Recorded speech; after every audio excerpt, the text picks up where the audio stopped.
públicas, la convivencia y coparticipación de los partidos en la cosa pública, la representación proporcional del sufragio popular, ¿no son la más elevada expresión de un sistema político democrático moderno, pluralista e inclusivo?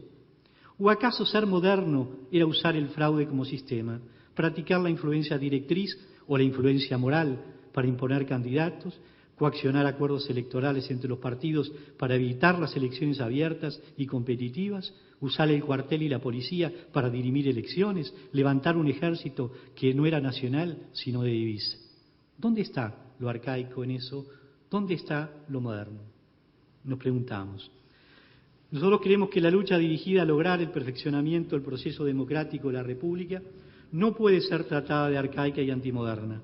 Todo el proceso político y jurídico constitucional, la Constitución del 18, la Ley de Elecciones del 25, la ampliación del sufragio posterior a la Guerra Civil de 1904, vino a confirmar a posteriori la legitimidad y modernidad de la Revolución Saravista, pudiendo afirmarse con Gros Spil que sin esta revolución el progreso político del Uruguay, su democratización y su desarrollo basado en la libertad y en un pluripartidismo real, sin discriminaciones o exclusiones y sin sectarismos arbitrarios, habría sido imposible de alcanzar.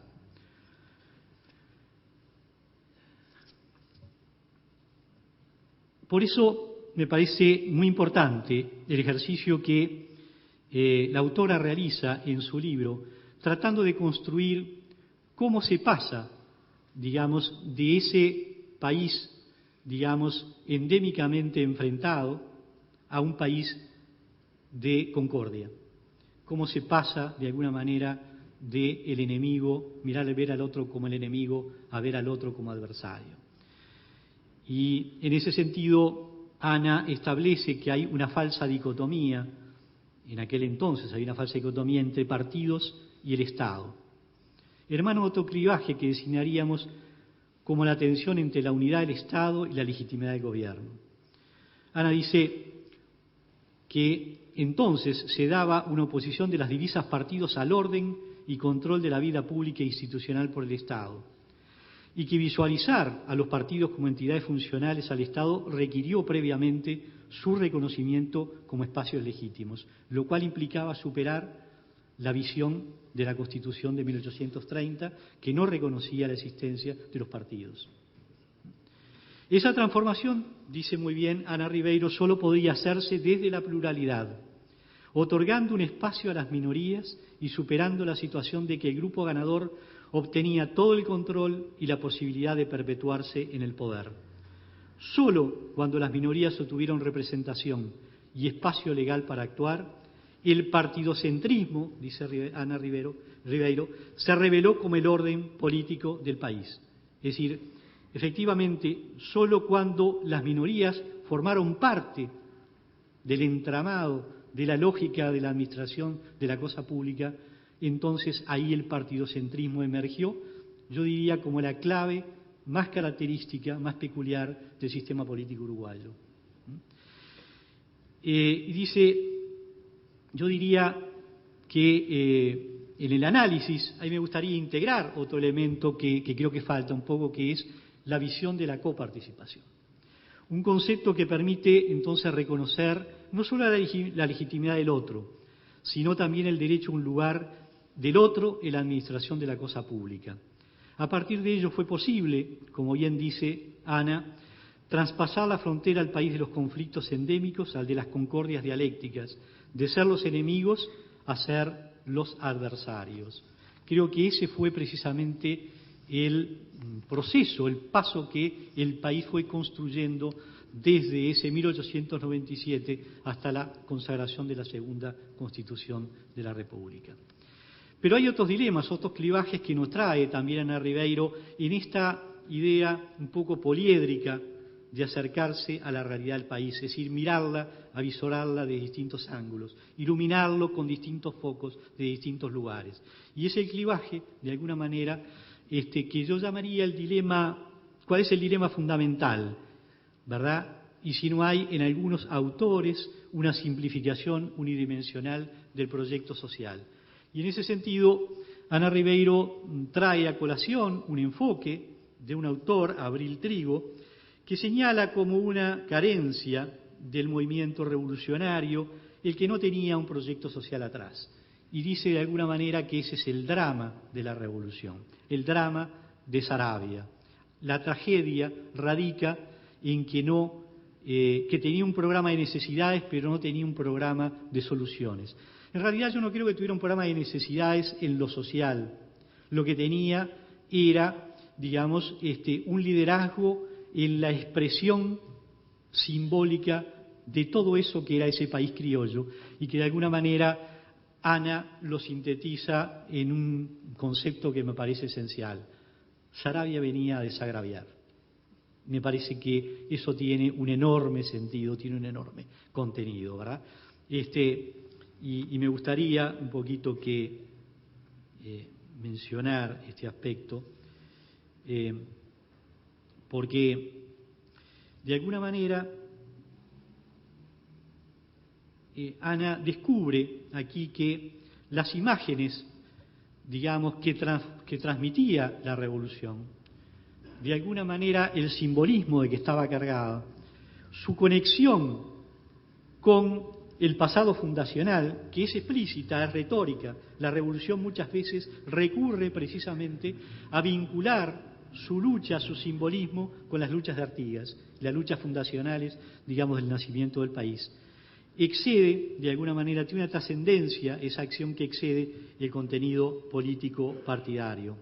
Por eso dice, sí, en esa expresión de esas necesidades sociales, ¿verdad?, ese pobrerío rural, estaba la consigna de aire libre y carne gorda, pero además, dice, grandes representaciones simbólicas, y esa era la consigna, ¿verdad?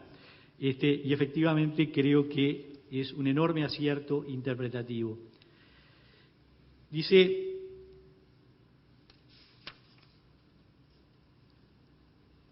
Saravia venía a desagraviar con la mirada puesta en los orígenes y precisamente por eso, por ser la voz del pasado en la garganta de los desposeídos rurales de aquel presente, es que las clases conservadoras lo denunciaron como anacrónico. Sin embargo, esa era la clave del contrapoder que llegó a detentar. Para ser fiel portador de esa investidura, Saravia no podía priorizar sus intereses personales ni aquello del grupo de los estancieros al que pertenecía por el derecho que le otorgaba sus miles de hectáreas.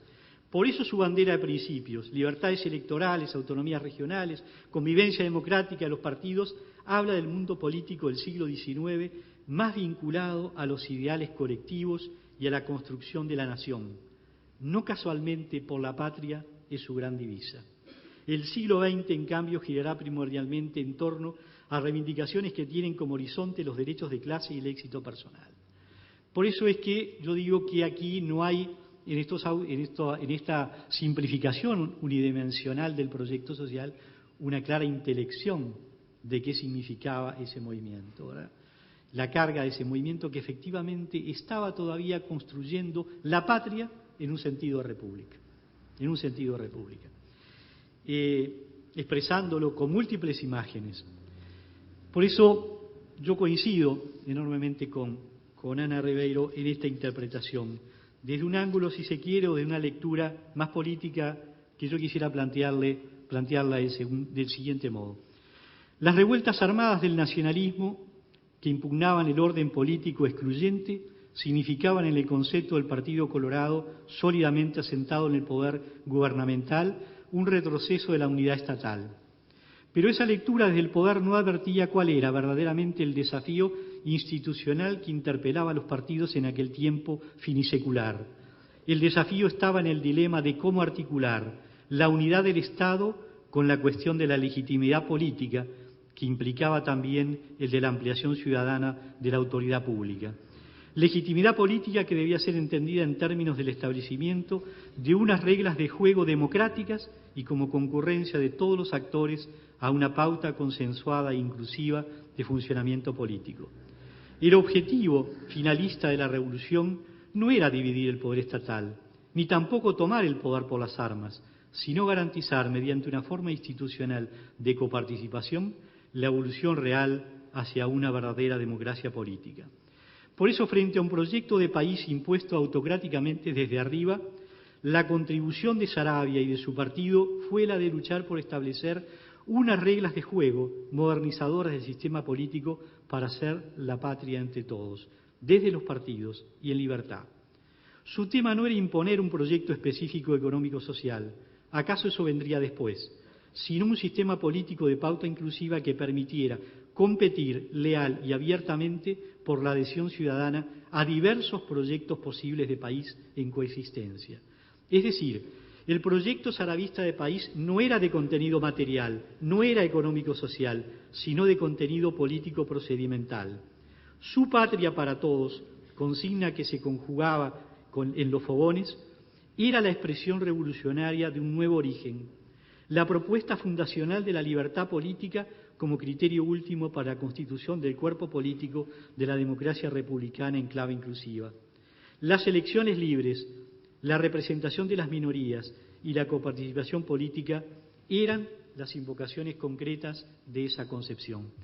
Por eso, esa oposición entre Saravia y Valle, y por qué esas oposiciones se tornaron inconciliables.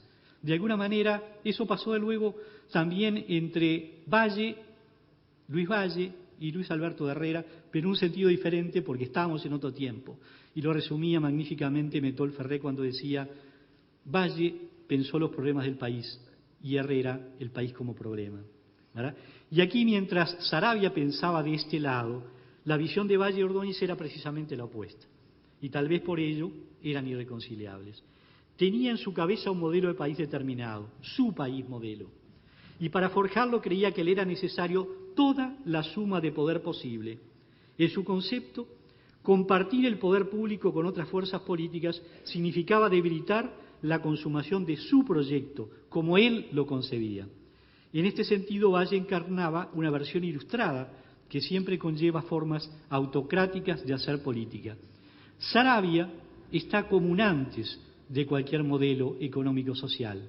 Su versión está afincada en la cuestión de la legitimidad de origen de la autoridad pública y de los principios procesales, tanto de la convivencia política como de la construcción de la voluntad nacional. Y a veces se pregunta uno si esta dialéctica no es la misma que a veces, en verdad, estamos discutiendo en el país hoy, ¿verdad? Entre una visión de que es posible un proyecto nacional desde un solo partido y la otra visión que cree que la visión nacional necesita de todos. En Saravia y en su convocatoria al alzamiento revolucionario hay también acunada de manera más soterrada una representación simbólica de la libertad existencial, como anterior a su regulación jurídica. Es una libertad que expresa la naturaleza constitutiva, primaria y cósmica del humano y de un universo cultural e histórico hecho precisamente de ese ejercicio espontáneo de una libertad rudimentaria, pero honda y plena a la vez, porque le otorga sentido y dignidad a la existencia, que no está disciplinada por un orden político ni subordinada a unas necesidades materiales. Saravia y el nacionalismo expresan en ese sentido la resistencia de un mundo social y cultural que reclamaba un lugar y un papel en el manejo de la cosa pública y en la decisión del destino nacional. Representaba por lo menos, aunque seguramente más, de medio país medido en términos de cuantificación ciudadana, pero singularmente mucho más en términos de territorio y de cultura histórica.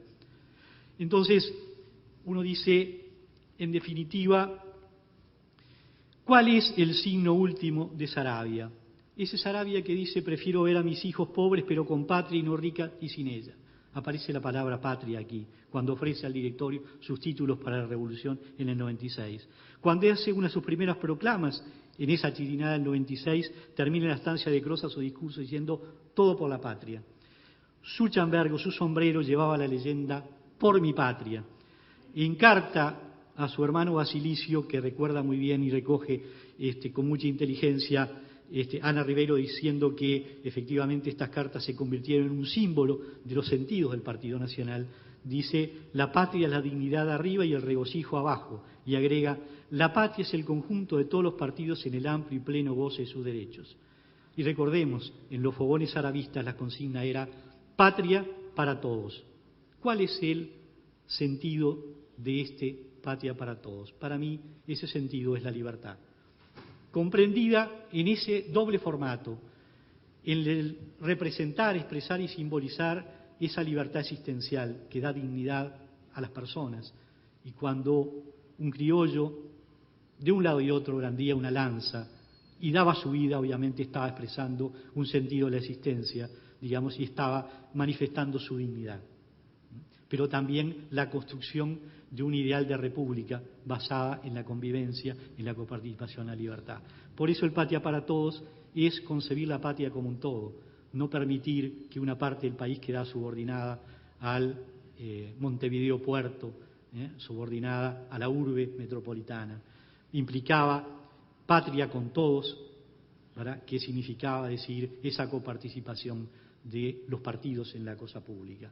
Yo creo que ese es el mensaje de la revolución, que Ana, de alguna manera, en este giro cultural hacia las claves de esos sentidos, nos permite una lectura muy enriquecedora de este sentido, que vuelvo a repetir, para mí es: toda esta revolución se explica por un sentido de patria, no en el sentido romántico del nacionalismo europeo, sino en el sentido republicano histórico, fundacional del país. Patria como república construida como una comunidad de todos y entre todos.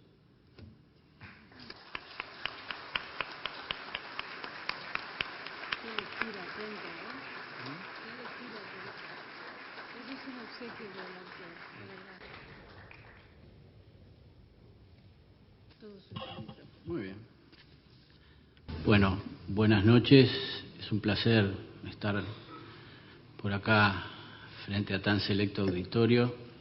Agradecerle, Corvo, me parece excelente ese comentario del libro, y agradecerle a Ana la invitación para compartir con ustedes algo que hace mucho tiempo, desde muy niño, traje en la cabeza, y que después de mucho tiempo con una amiga, profesora y cientista política, discutiendo de estos temas, le encontramos la vuelta y coincidimos.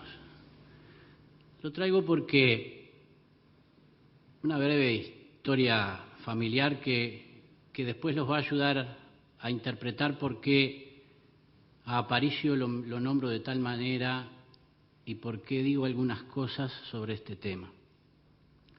Yo me crié ahí en el barrio de Punta Carretas, en Coya y Patria, hoy Benito Nardone, enfrente a la casa de don Benito Nardone, a la vuelta del doctor Martín Recaredo Echegoyen, y fui a la escuela Francia.